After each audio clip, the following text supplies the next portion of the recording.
specific preventive measures not to contaminate the children. Over. Thank you very much. Ministre, est-ce que c'est possible que vous pouvez faire quelques remarques en français pour nos auditeurs francophones, peut-être? Avec un grand plaisir. Merci beaucoup. C'est un grand plaisir de participer à cette initiative aujourd'hui avec le Forum économique mondial et l'OMS pour parler non seulement de ce que nous faisons en Afrique, pour pouvoir rendre plus fortes nos entreprises africaines face à cette pandémie. Et je sais que plusieurs de nos entreprises ont eu quelques difficultés à cause du couvre-feu ou à cause de la fermeture des frontières pour le mouvement des personnels et le mouvement des cargos qui était ouvert, mais qui plus tard s'est retrouvé naturellement réduit de manière à avoir un impact assez difficile sur nos entreprises. Nous savons que dans le cas du Mali, le gouvernement malien a mis en place plusieurs mesures, en fait une vingtaine de mesures, qu'elles soient d'ordre sanitaire, social, sécuritaire, mais surtout économique, qui rentrent dans le cadre du renforcement de l'économie.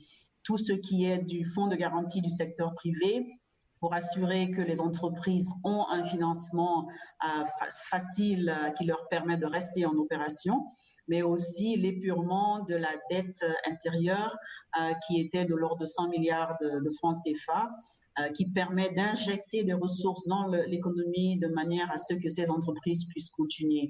Nous savons aussi que plusieurs ont toujours quelques difficultés et nous réfléchissons de plus en plus avec nos autres partenaires du secteur privé et d'autres ministères pour pouvoir mettre en œuvre des mesures qui sont bien concrètes et qui sont bien axées sur ces entreprises aussi. Je vous remercie. Merci beaucoup. We're going next to Nigeria and to Adeze Ojukwu from Next Edition. Can we have Adeze's question, please? Okay, hello. Yeah. Hello. Yeah, good afternoon, everyone. Hello, Adeze.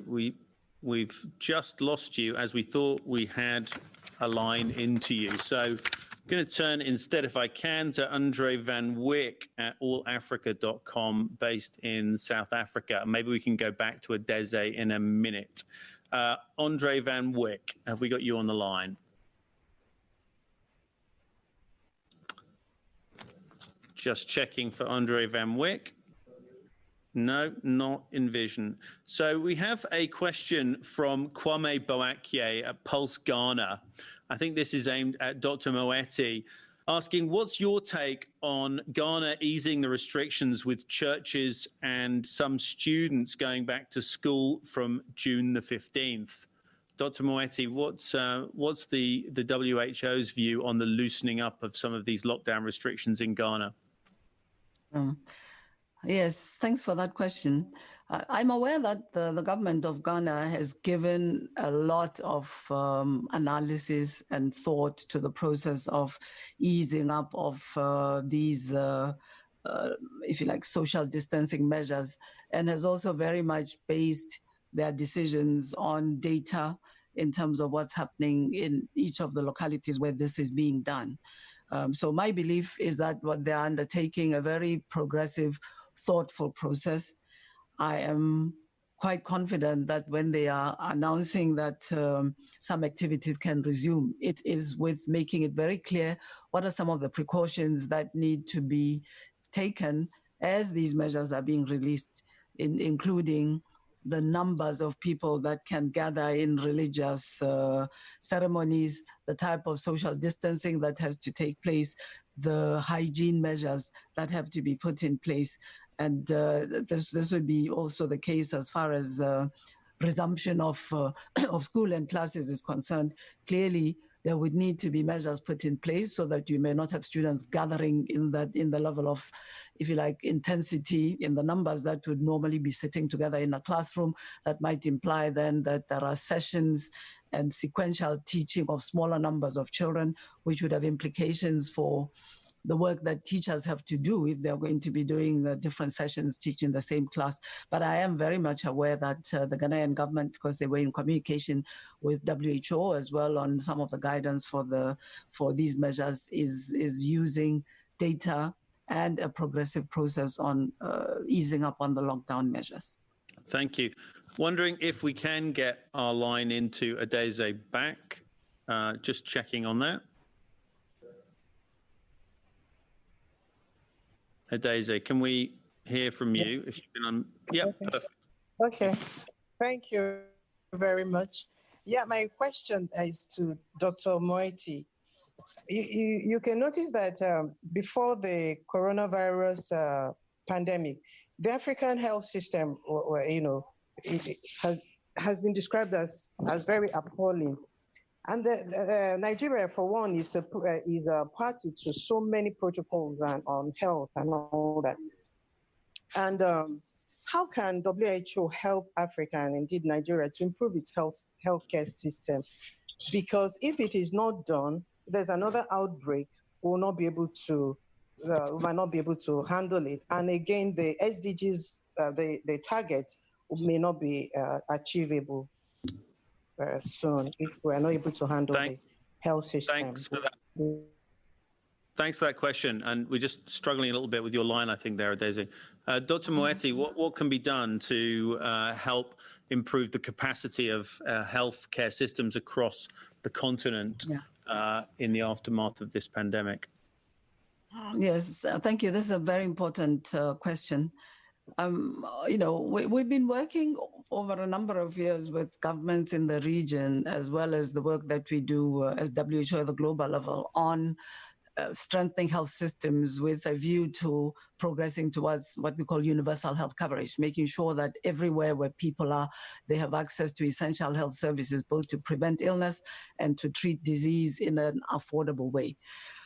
So it's very much, first of all, around investing more in health. I think there is no doubt that governments need to invest more in health and invest in such a way that they get the most benefit in improved health for their investment, because you can target in some ways or others and you can get better results or not.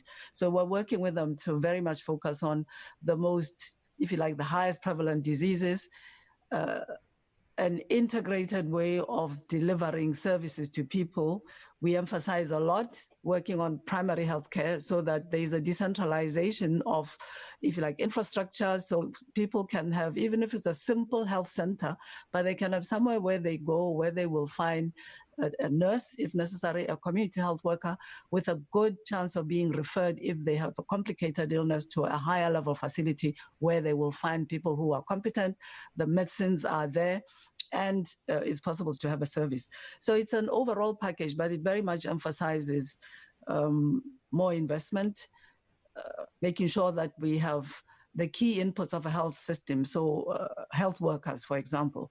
In many of our countries, the health workers are still concentrated in urban areas. And when you get out to the periphery, you find very few doctors and very few nurses. And this is what is driving not only ill health in terms of poor access to healthcare, but also the inability to detect outbreaks early when they occur. So we have a whole program of universal health coverage. What I can say coming out of this pandemic is that we see many, many opportunities to build on the investments being made on the pandemic response now to support even more strategically what countries have been doing to improve their healthcare systems. We've seen a lot of use of data systems have been improved. These must be broadened and used to provide broader service for action in countries. Laboratories have been improved. Partnerships have strengthened between governments and the private sector in countries. We would like to see this carried on beyond the COVID-19 response. So we have strategies, the countries have developed plans. We also have found different ways of working with partners, the donors. We're emphasizing very much an integrated, people-centered approach and minimizing what we consider to be sometimes inefficient ways of spending too much money targeting different diseases. If we got efficiencies in combining some of these resources, we think that we could go much faster to improving health systems in countries. Thanks very much. Minister, are there examples that you would draw on from Mali's experience where the pandemic has changed your direction on healthcare investment? Yes, I think if there is one thing that the pandemic has created, is the understanding, I would say, in the whole nation, that the responsibility to provide healthcare system to the citizens, while it's primarily the one of the government, but it's not solely the government's responsibility. So we have come to a place where we've had a very strong private-public partnership.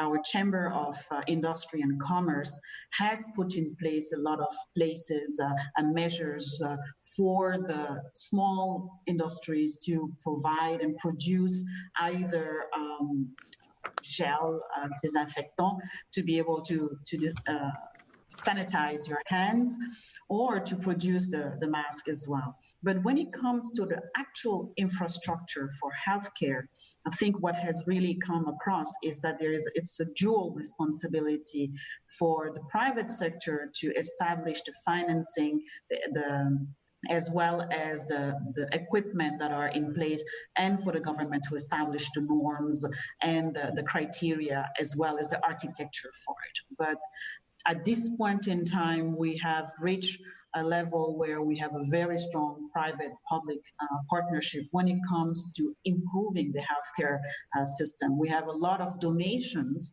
that are made to the government by the private sector, either for testing kits that they have helped with other countries establish, or through a combination as well as hand sanitizers or gloves or masks.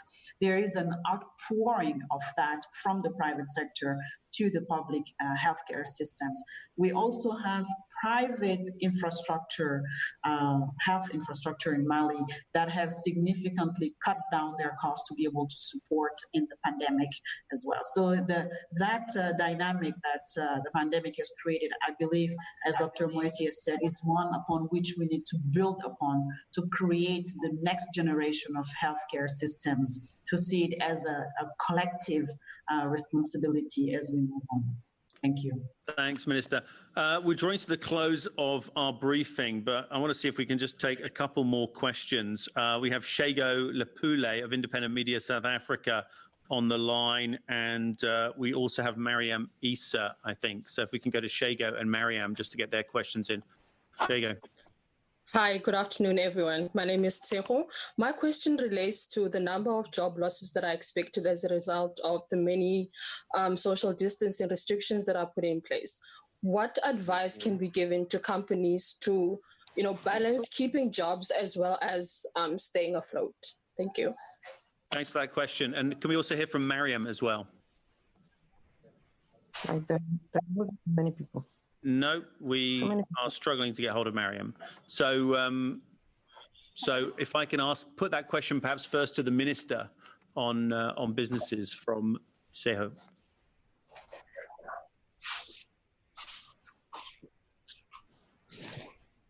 Why did you remove on mute? Can you hear me now? Yep. We can hear you now. Thank you. Okay, perfect.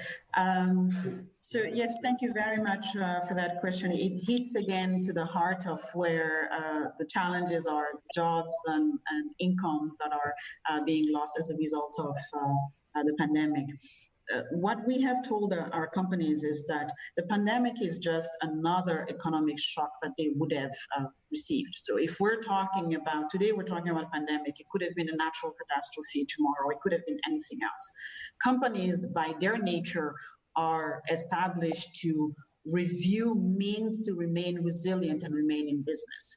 Now, as a result of that resilience that they built towards the economic shock, does it mean that they will be reducing their number of workers as a way of maintaining their operation, or would they just go to transform their business, the way of doing business, and adapt to the new ways of operating? So as opposed to having one line of business, seek for other lines of business. So we gave the example of if you were producing a cream that requires a manual application, and now we have social distancing, you can't have that. Well, think about having it in a way that you can be sprayed so that you can still sell it, but maintain a business. So for companies, we have encourage them to think of means to diversify and means of selling their same product or adapting to the economy as much as possible.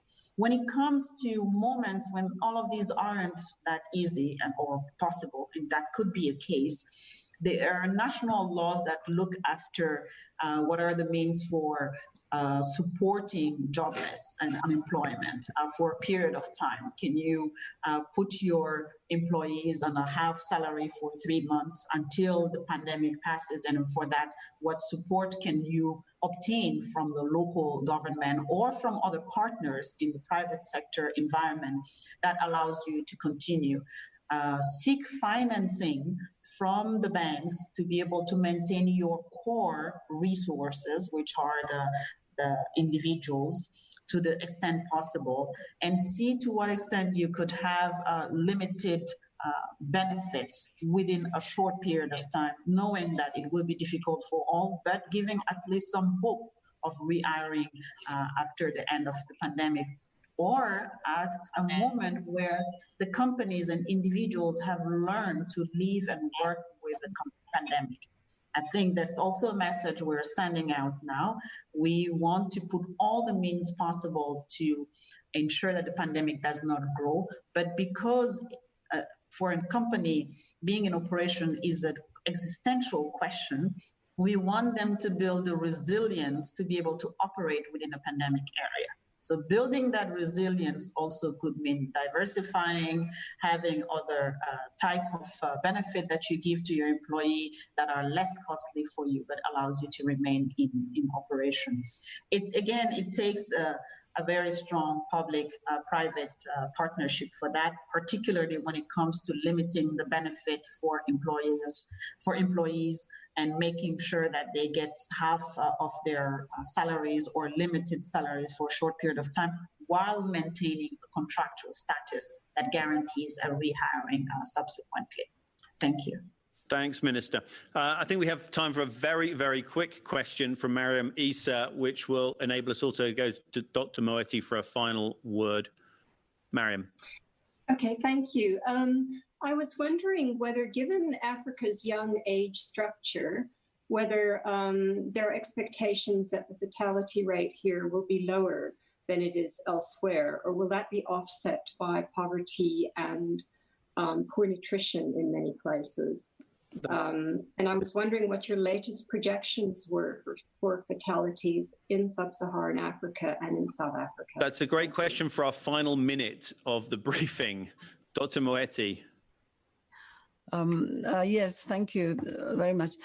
I mean, I think that if you like, the demographic, the youthful structure of the population probably is making a difference in terms of the case fatality rate in the region.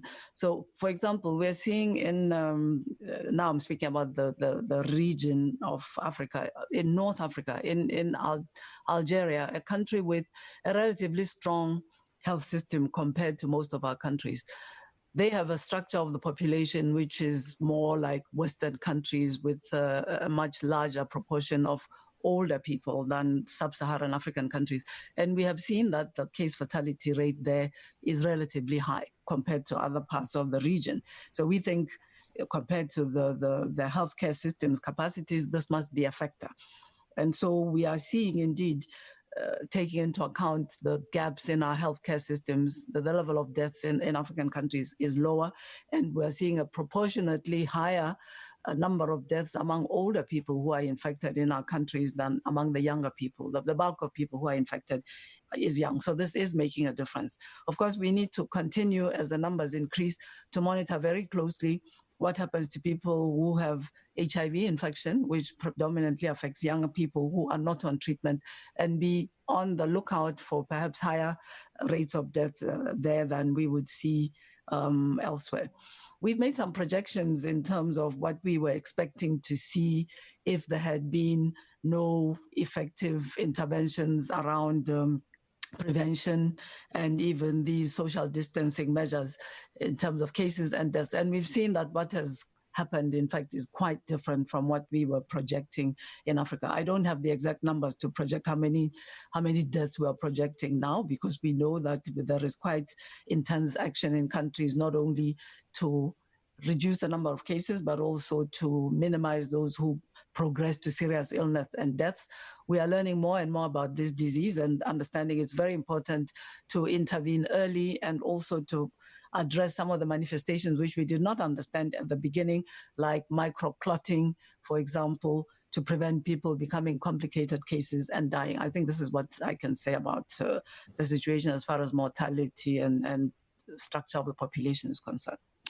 Dr. Moeti, thank you. And we're out of time on today's briefing. It remains for me to say a very big thank you to the Minister, Minister Bowley, for joining us from Bamako, to our doctors, Dr. Moeti and Dr. Yao, for joining us. Our apologies that our guest, who was delayed in a meeting with the South African president, couldn't make it onto today's call. Our gratitude to all of you for joining and for your questions, and our apologies to those of you who we weren't able to get to. From Geneva, thank you for joining us.